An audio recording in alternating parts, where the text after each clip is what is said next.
اب نوٹ کر لیجئے، یہ کتابیں اگر آپ پڑھنا چاہیں تو کتاب الملاحم میں پڑھیے.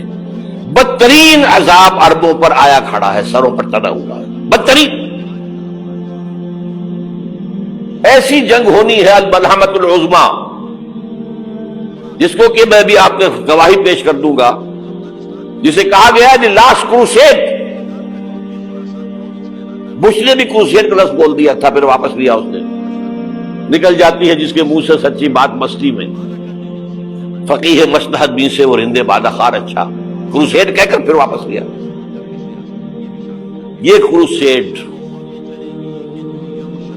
اس کے اوپر جس قدر نقصان ہونا ہے عربوں کا.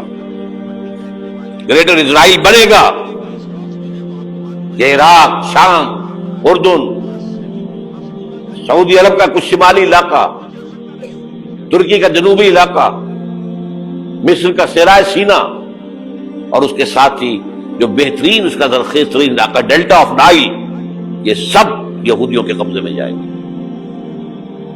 اس کو حدیث میں کہا گیا الملحمۃ العظمیٰ.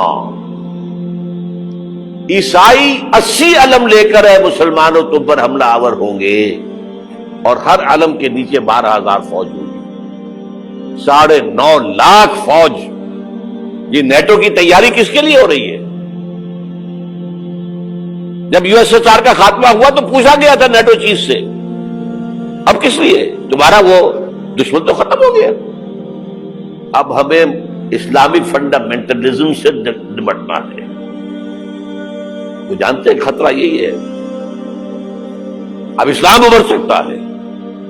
مسلمانوں کے سینوں کے اندر وہ آگ ہے، اوپر خاکستر آ گیا ہے، تمہیں اٹھانا بیٹھنا. یہ اندر تو انگارہ ہے، اوپر سے راکھ ہے، اس سے دھوکہ نہ کھا جانا ان کے دلوں کے اندر. اور بش نے کہا تھا مسلمان چاہتے ہیں کہ ہسپانیہ سے لے کر انڈونیشیا تک نظام خلافت قائم کریں. اور میں حیران ہوا تھا کہ اس کمبخت کو ہسپانیہ کا خیال کیسے آ گیا. ہمیں تو کبھی آتا ہی نہیں، اب ہم تو بھول گئے. وہ تو 500 برس پرانی بات ہے جبکہ وہاں سے ہمیں نکال دیا گیا تھا. اگرچہ اقبال نے کہا تھا ہے ارض فلسطین پہ یہودی کا اگر حق، ہسپانیہ پر حق نہیں کیوں اہل عرب کا. ہسپانیہ میں تو 800 سال حکومت کی مسلمانوں نے، اور ابھی 500 برس سے گزرے ہیں نا. یہودی تو ارض مقدس سے 2000 سال نکالے گئے. انہیں لا کے آباد کیا گیا، عربوں کے سینے میں خنجر پھونک دیا گیا. وہ چھوٹا سا ملک جو چاہتا کرتا، کوئی پوچھنے والا نہیں. امریکہ جیسے اپنے بیٹے کی حفاظت کرے ویسے کرتا اس کی. اور حضور نے فرمایا ہے وہ جنگ جب ہوگی تو ایک باپ کے اگر 100 بیٹے ہوں گے تو 99 ختم ہو جائیں گے، ایک بچے گا. یہ حدیث ہے، حدیث ہے صحیح.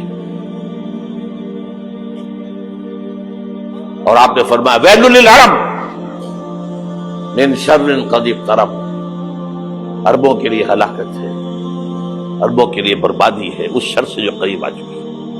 اور آج جس طرح انہوں نے ان کی تہذیب کو اختیار کر لیا ہے، دبئی جا کر دیکھیے، بدترین مغربی معاشرہ جو ہے وہ دبئی کے اندر ہم نے قائم کر کے دکھا دیا. اب سعودی عرب اس راستے پر بڑھ رہا ہے.